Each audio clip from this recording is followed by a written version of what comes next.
when the southern waters of Bab el-Mandeb were still shrouded in a thin mist. Suddenly, 12 roaring Shahed 136 suicide drones burst over the horizon. Immediately after, 6 high-speed boats, armed with heavy machine guns, appeared, charging directly at the USS Harry S. Truman carrier strike group. In the distance, 2 Burken 3 ballistic missiles shrieked from deep within Yemen, flying in fiery arcs straight towards the sea where the U.S. task force was operating. Less than 15 minutes later, the Truman's secondary flight deck was ablaze. The escort ship's air defense radar was knocked out. Shrapnel and shockwaves shattered communication arrays, forcing the coordination system into emergency mode. Estimated physical damage exceeded $45 million, a figure unprecedented for a direct attack on a U.S. aircraft carrier in history. Amidst the smoke, fire, and temporarily crippled electronics, another shockwave was spreading through the combat command rooms. The U.S. Navy had a strategy capable of striking fear and respect for their military might across the globe. America didn't merely retaliate against attacks. Their missiles found their targets in distant lands. Discover this truth right now. If you find this story worth sharing, please like, send it to family and friends, and subscribe to the channel to not miss the most captivating and authentic military videos. The audacious and unexpected attack. At 9:00 a.m. on July 1, 2025, a U.S. Navy P-8A Poseidon reconnaissance aircraft conducted a flight along the coastal region of Hejaz Province, Yemen. Theoretically, this mission was part of routine maritime surveillance, but for the Houthis, it was an early warning sign of an impending cruise missile attack, something they had experienced many times before. From their technical control station in the Bani Case area, these forces assessed that the U.S. was preparing to act, and they decided to strike first. That same afternoon, Houthi missile and UAV units were put on high alert. Shahed 136 UAVs, fitted with large warheads, were launched from the Harad Mountains toward the Red Sea. Quds 3 cruise missiles were loaded onto mobile launchers east of Al-Mahwet. Simultaneously, at the Al-Khawka port, 6 11-meter high-speed boats, armed with DSHK 12.7mm machine guns, were fueled for the last time. At 4:17 a.m. on July 19, 2025, the Red Sea was calm. The carrier strike group led by the USS Harry S. Truman was moving at a slow cruising speed, 60 nautical miles south of the Bab el-Mandeb Strait. 2 escort ships, the USS Gravely and USS Leyte Gulf, maintained a triangular defensive formation. 12 low-altitude signals simultaneously appeared on the USS Gravely's radar screen. They approached slowly. At extremely low altitudes, target identified Shahed 136 suicide drones, launched from the western coastal region of Yemen. Each carried a 40-kilo warhead, traveling just above the sea surface to bypass standard air defense nets. Above the drone formation, 2 Mohajir 6 UAVs circled at an altitude of 2,000 meters, transmitting target images to command centers inland. The image of the U.S. aircraft carrier was clearly visible on the enemy's screens, as if in a static firing exercise. At the same time, 6 high-speed boats cut through the waves from the southeast. Each boat was equipped with a DSHK 12.7mm or KPV 14.5mm machine gun. Traveling at over 40 knots, the distance to the Gravely rapidly closed to under 1,500 meters. 3 boats immediately opened fire. Armor-piercing rounds streaked with fiery tracers, slamming into the radar mast. 1 SPY-1D array was affected, causing intermittent signals in the northwest sector. 2 other boats veered towards the USS Truman's stern. Heavy machine guns fired in bursts into the helicopter resupply area. 1 round ruptured a reserve fuel tank. Fire erupted on the deck. The blaze was brought under control after 7 minutes, but was enough to disrupt all logistics operations. An MQ-8 Fire Scout UAV preparing for launch lost control and crashed into the sea. The last boat carried a shaped explosive charge. It approached the Leyte Gulf silently. Along the 4 o'clock axis, the 25mm cannons on deck detected an open fire at 300 meters. The target was intercepted, causing a close-range explosion that rocked the ship violently. The shockwave broke a secondary radar antenna array and jammed short-range communication systems for nearly a minute. 4 minutes later, 3 Quds 3 cruise missiles appeared on the air control screen. They flew low, evading radar, heading towards the USS Truman's helicopter deck. 1 veered off and fell into the sea. The second struck the aft resupply area, damaging a crane and the fueling system. The last one detonated 200 meters from the Leyte Gulf, causing minor damage. By 4:25 a.m., 2 Burken 3 ballistic missiles had launched from the Saada region. Their guidance data was crude, and their trajectories were unstable.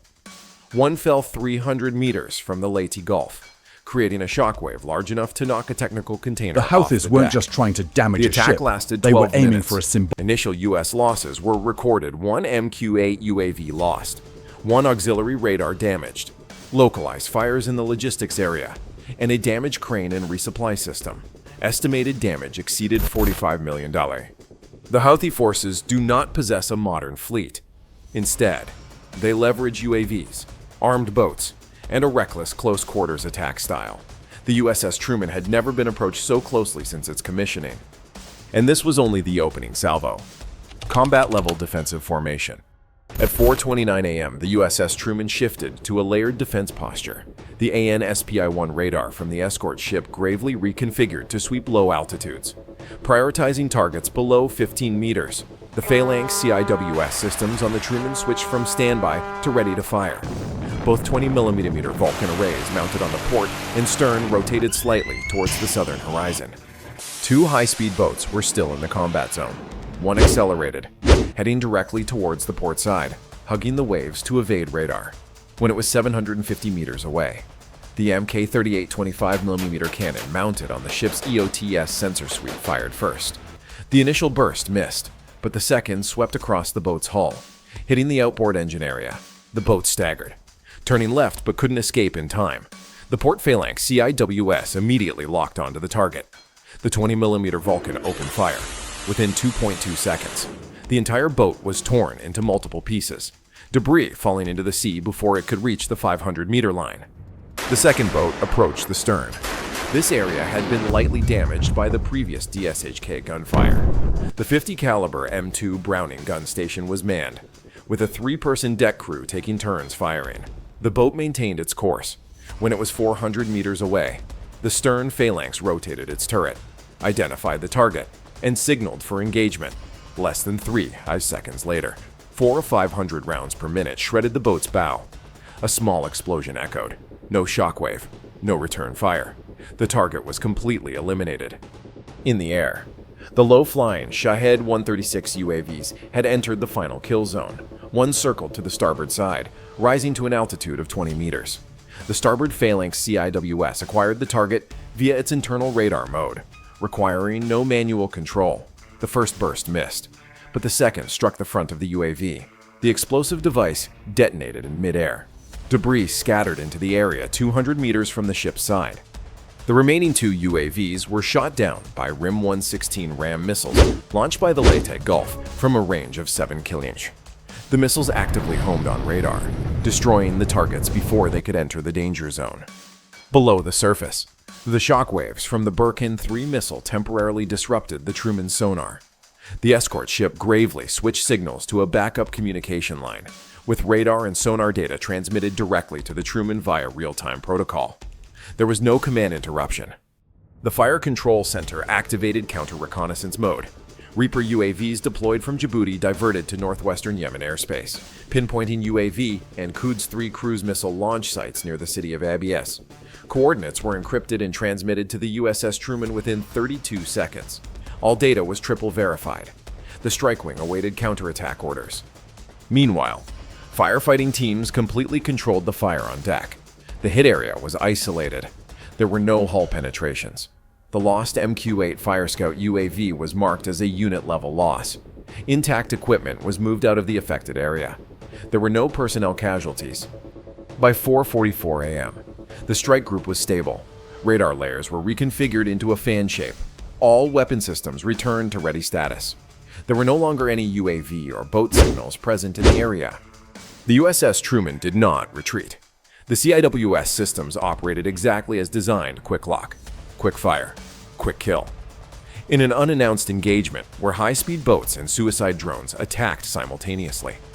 The U.S. aircraft carrier's self-defense capability wasn't based on the quantity of weapons, but on the speed of precise reaction at each defensive layer. Each 20mm Phalanx round left a clear mark on the sea. No target was allowed to approach within a 500-meter radius without being obliterated.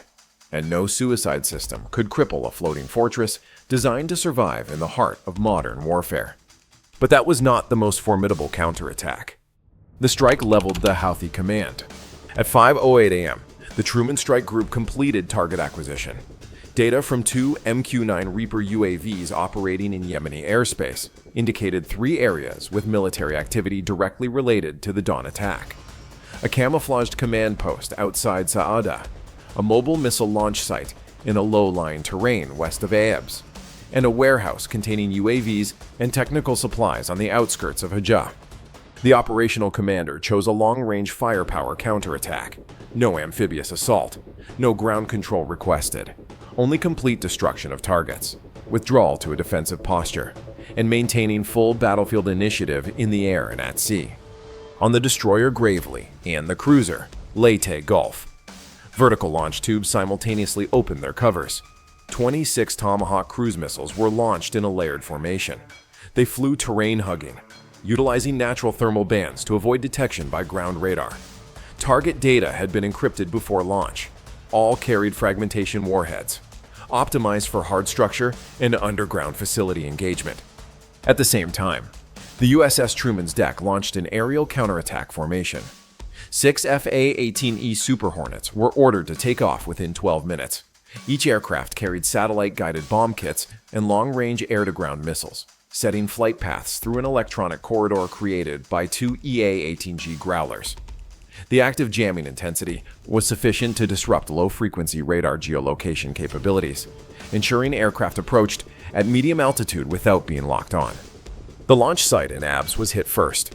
The explosion triggered a chain reaction from ammunition not yet evacuated from the position.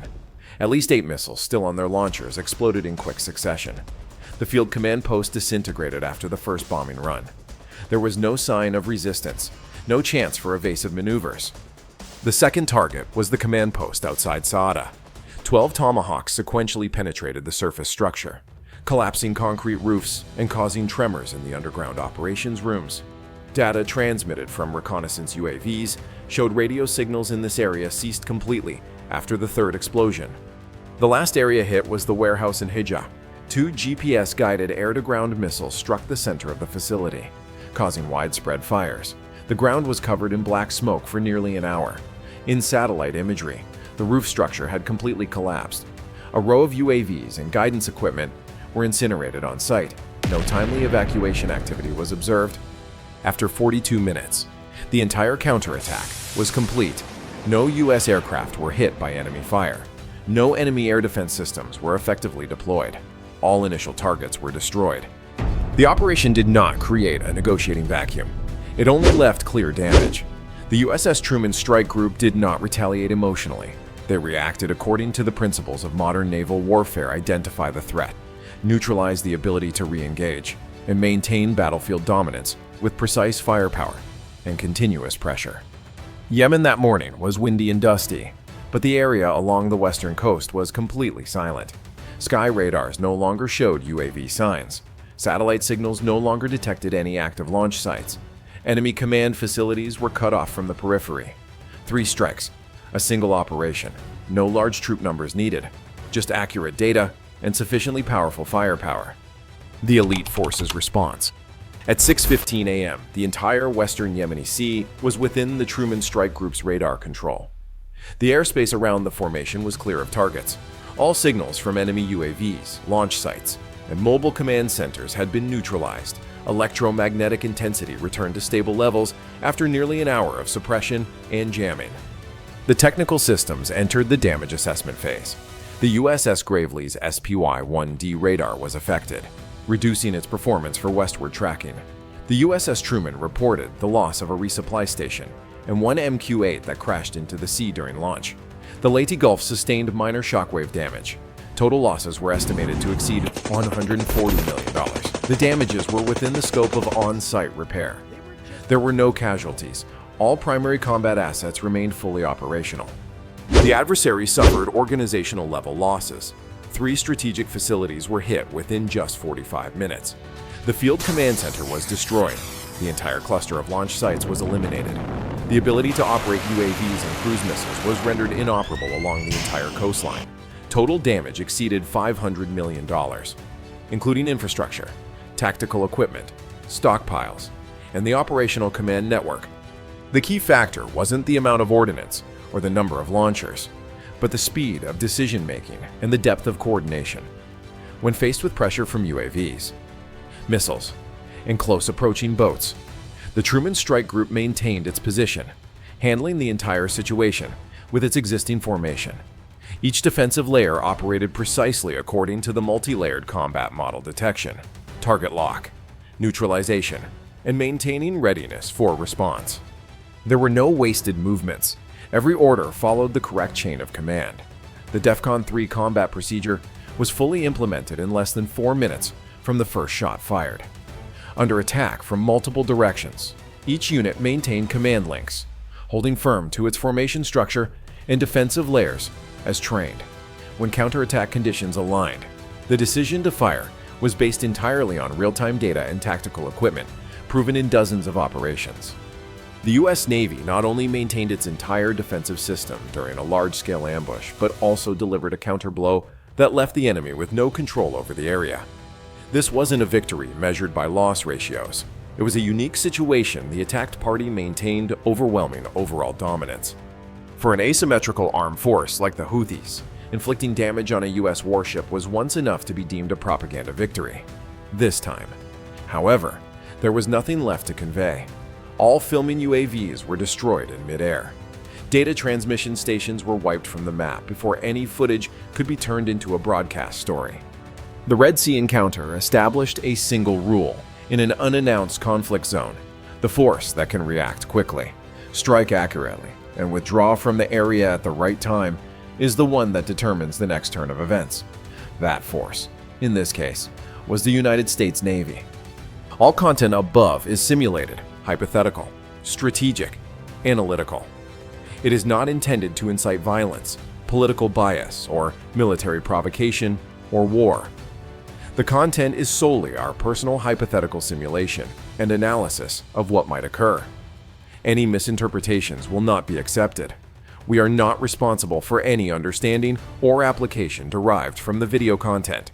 Viewers should exercise their own judgment, verify information, and consume content selectively. Thank you very much for staying with us until the end. If you are a military enthusiast who enjoys analyzing and hypothesizing, then stay with our channel. If you found this video interesting, please like and subscribe to not miss any daily updates from us. Now, you can watch some of our latest and most popular videos currently appearing on your screen. Goodbye, and see you in the next video.